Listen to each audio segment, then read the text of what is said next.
So, hello everyone. I welcome you all in this live session. Here in this session, we'll be covering the writing section, task 1. Okay, it's all about report writing. So, what all types of report writing, what all types of questions you have here, we'll be discussing about all of them. And hopefully, this session is going to be informative session for you all. So, pay your utmost attention. So, without a further ado, let's get started with the video. So the very first thing, it's all about report writing, right? So since it's about report writing, you're going to have different types of charts, different types of questions here you will get to see. Okay, we'll be discussing about all of them. So what will the total time be for these task 1 report writing questions you'll be getting? Is this 20 minutes? Okay. Like overall for the writing task, you will be getting 60 minutes. For this report, we will be dividing it as 20 and 40.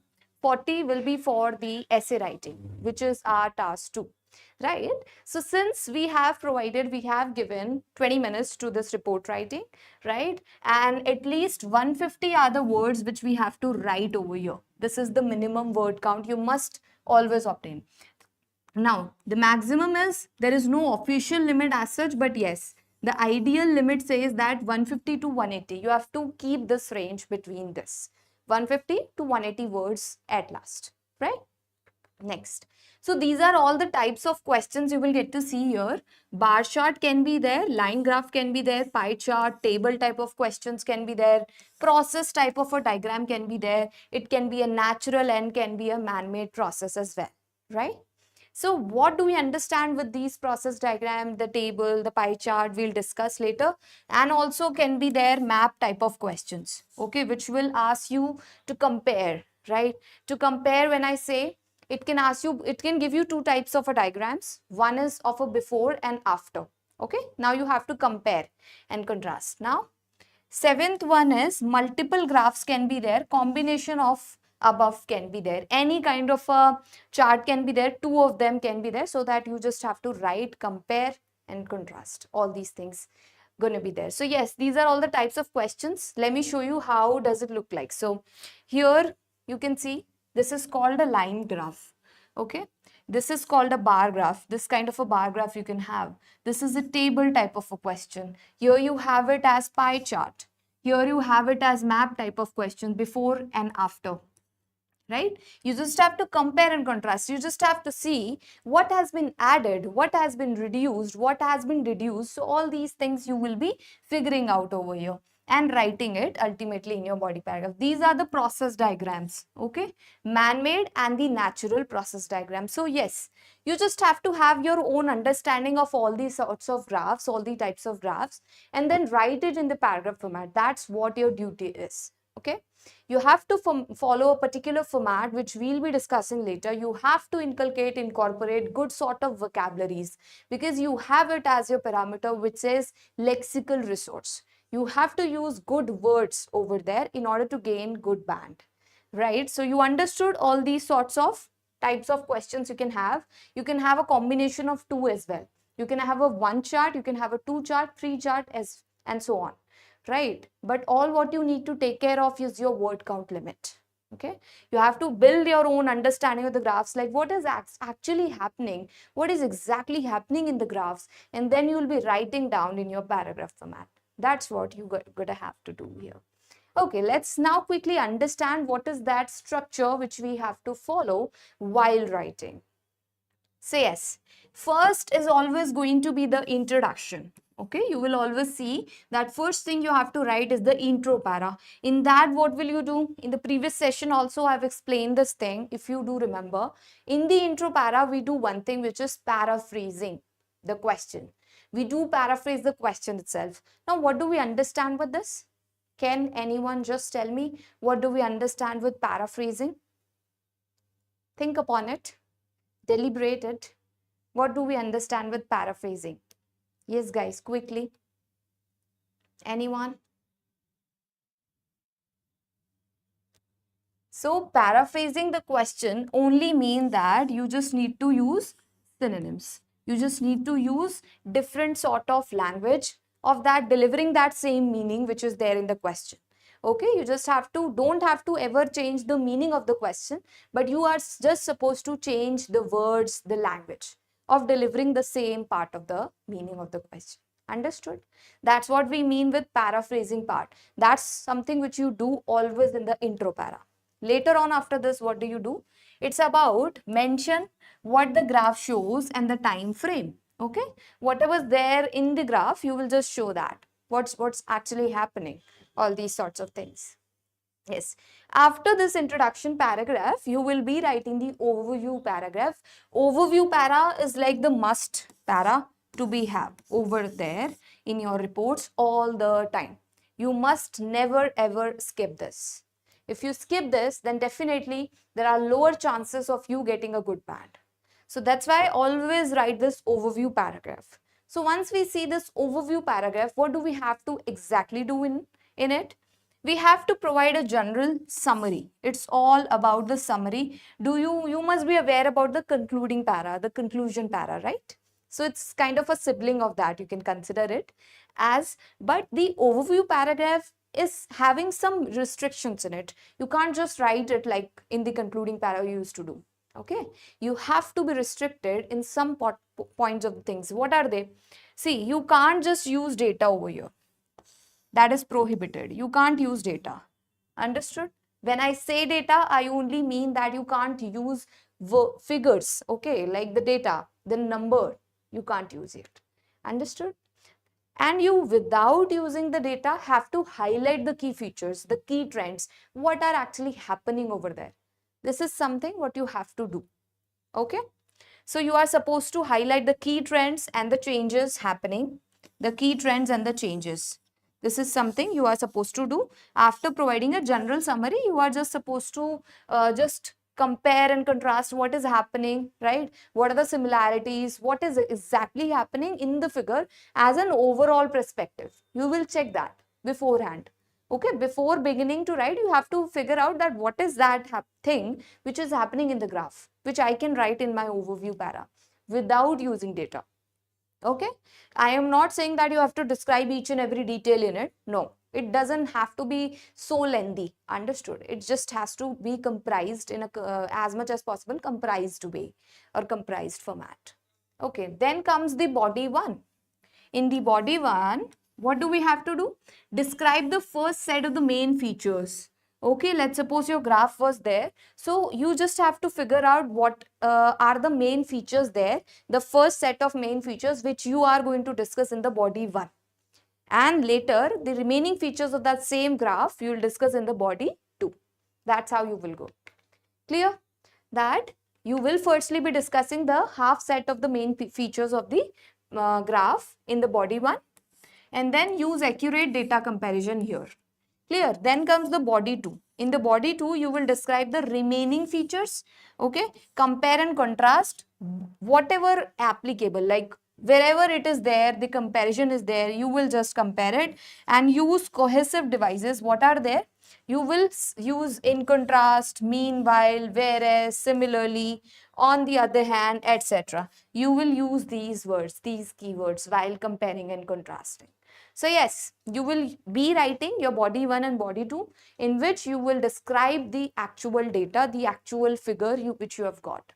But in the proportions, the first main features will come under the body 1, the remaining features will come under the body 2. Clear? Let's move ahead. Now let's discuss. So that was the structure we had. We have to firstly write the intro, then overview, then body 1, body 2. That's it. Okay, that's how your whole structure goes of any kind of a report you write. Later on, let's discuss what are the high level vocabulary which you have got for the band 9. Okay, which you actually have to start using in order to get a good band. So yes, this is something which is the word, very basic word you have, which is increase, right? You must be knowing about it for sure. You know about increase, decrease, right? But you have to use the advanced version, advanced alternatives of these words, as these are very basic in nature. Never use the basic words. Since repetition is also not allowed, so you must always have some alternatives. What are they? See, firstly, you can say sort, surge, escalate, right? In order to say decrease, say plummet, dwindle, dip. In order to say stay the same, which is not moving, so stabilize, remain static. Big change, you can say drastic, marked shift. Okay, gradual change, moderate, slight, subtle. Next, show. In order to say show, you use the word which is illustrate, depict, represent. Go up and down, say fluctuate, vary. Highest, say peak, apex. Lowest, say nadir, true. Fast, say rapid, exponential. Slowly, steadily, progressively. Most, in order to say most words, say predominantly, primarily. So all these are the higher level vocabulary alternatives which you always must use. So learn some synonyms so that if, let's suppose, in one para you have to use one word, so you are having the alternatives as well, which you can use in the later paragraphs, because the repetition is something which is not allowed here. If you are repeating again and again the same word in your different paragraphs, so definitely you will not be able to get a good band. Clear? Let's move ahead. Let's take an example of a question. This is a bar graph which we'll be studying right now. So let's take an example and let's understand with the sample response that what are we exactly have to do in each of our structured paragraphs. Okay, be it intro para, be it overview, be it the body paragraphs. What are we exactly going to do? Let's discuss upon that. So yes, what do you see here? What do you have? So whatever the figure, kind of a figure you have, in order to understand that figure properly, you are supposed to always read the question. Okay, otherwise you can't build that understanding properly. You will not be able to ever understand that figure, because understanding the figure is something which is crucial. Because if you are not able to understand the figure properly, definitely you'll not be able to write it in the proper manner.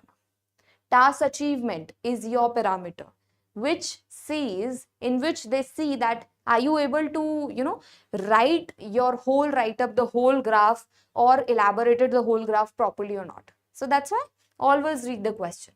So what does the question say? It says that the bar chart below shows the percentage of households in a country that own various consumer goods. Okay, so they are washing machines, televisions, and refrigerators between 1990 and 2010. So what we have got? Here we have got the ownership of the consumer goods. There are people who are owning the goods in the year of 1990 to 2010. Okay, these are the years 1990, 2000, 2010. And then after, these are the percentages of households they carry. Okay, these are what? These are the categories. What are the goods they have? Refrigerator, televisions, washing machines. All are the three categories they have. Okay, we understood the question, we understood the graph. Now let's understand the precise details of the graph. What do we have actually? Okay, so what do you guys see? What is the kind of a trend you are having, this graph is following? Can you just recognize that? The recognition is something which is very important, because you have to write the overview paragraph later on. This question will come in the intro para, which will only have the paraphrasing part in it. But in the second para, which is the overview paragraph, you have to describe this whole chart. Okay, in like the precise or comprised format without using data. So what do you see here? What is the trend? What is the trend going on? So the trend is that all three goods, all three commodities are actually getting raised. They are actually getting increased. This is what we see as an overall perspective, right? They are actually getting increased with the year passing 1990, 2000, 2010. Okay, irrespective of the years, they are getting increased. One thing. And what is that different or maybe the distant thing you see? What's that thing? Can you just recognize? What is that thing? So second thing we see is that this one, this washing machine, okay, this is the lowest of all. Although it is getting increased, but it's having a gradual increase, plus it's never been able to reach these both, okay, the other two commodities.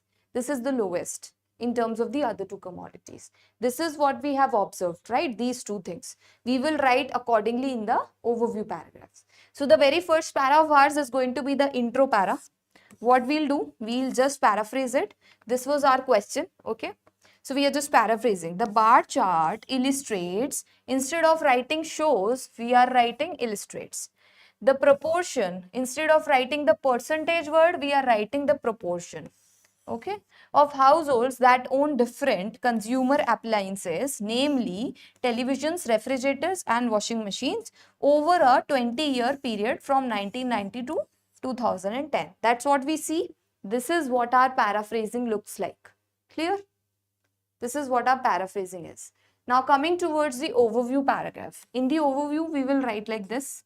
So overall, ownership of all three appliances experienced an upward trend, right? Throughout the years, they were experiencing an upward trend, with refrigerators and televisions achieving near universal saturation by 2010. Washing machines ownership also increased steadily but remained slightly behind the other two. Okay, this is about washing machines. That they were also getting increased, but they were behind the other two. They were not being able to get increased this much, right? In comparison to the other two. Okay, this is what our overview paragraph looks like, and here you can see that we are not using any kind of a data. We are not using any figure. Okay. Move on to the next, which is the body one. In the body one, what do we do? What are we going to do in the body one? Let's just discuss that. So in the body one, we will write like this. In 1990, the refrigerator ownership stood at approximately 60%. Refrigerator is this one. Okay, it is somewhat, we can say, 65%. Okay. It is somewhat 65%, which then surged. See, instead of increase, we are writing surged to around 95%. Okay. This surged to around 95%. Okay. This is 80. This is 95 what we are writing, but always use the approximators while writing. You can't just say 95% directly, because this has never been written anywhere which is 90%. This is not this is an approximation. This is not exact, right? So always use these approximations which are around, right? Tentatively close to all these. Okay. Next, similarly. Now, similarly is a keyword which shows similarity. Okay. So, you always have to use such keywords. Now, televisions were possessed by nearly 70% of the households. Okay. They were like 70% of the households initially, escalating to nearly full penetration at 98% by the end of the period. So, they also got increased. We are talking about televisions. Okay. Here are the televisions. They are around what? They are around 70% initially and then possessed to around 98%. Okay. Right now they are at 70% and they got it as 98%. Okay. Let's move on to the next. These figures highlight a dramatic expansion of 98%, dramatic expansion in essential appliance accessibility over 2 decades. Okay. So these figures highlight a dramatic expansion. Okay. In the end, we have just written this line that yes, they are all getting increased and they are all showing the dramatic expansion in terms of figures. So that's how we have written the body one. Next is our body two. In this, what do? We talk about the washing machines. Do you see here we have not talked about the washing machines. We have just covered this one and this one. Okay. We didn't say anything about this washing machine. So this is pending, which we will discuss in the body two. Now this is our body two. So washing machines, while shows the contrast. So always use these contrasting words, while, however, although, all these. Now, washing machine, while also witnessing growth, they are also witnessing growth, exhibited a more moderate rise from roughly 50% in 1990 to 80% in 2010. Okay. They are like roughly having 60% actually in 1990 and then they are approximately reached to 95. Clear? They are around 60 and they reach to 80. Okay. Notably, although all these three categories witnessed growth, the pace of increase was more gradual. I mean, slow. It was actually slow. Though it was also getting increased, but the pace was slow, right? In the case of washing machines, potentially indicating economic or cultural factors influencing their uptake. Clear? Done? That's how you have just written the summary of your whole report, of your whole bar graph. That's how you have to do it. Am I clear, everyone? Is there any confusion you guys have? You can ask me. So here, what made our report, the 9-band report, were these factors. Okay, so these are our parameters. What do we see? Cohesion, okay, lexical resource, grammatical range, and task achievement. All these are 4 parameters of ours, which we always have to focus upon while writing. Okay, so when we see cohesion, so it says clear paragraphing, okay, linking phrases and smooth flow was there. And lexical resource says that words like surge, saturation, possessed, right, dramatic, penetration, uptake, all these were the good words which we used in it. And grammatical range and accuracy says that complex structures were there, passive voice, conditional, implied was there, like potentially indicating, like that. Now, task achievement says that data described logically, all key trends covered without irrelevant details. So, relevancy is also one of your parameters which you always have to focus upon. Clear? So, all these are the 4 factors why it made this summary, the 9-band summary. Okay.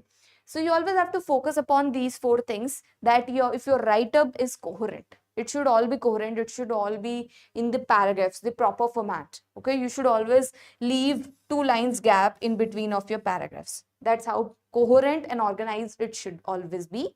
Next is lexical resource, the kind of words you're using. They should all be accurate. They should all be advanced, right? Grammatically, you must always use the complex compound sentences.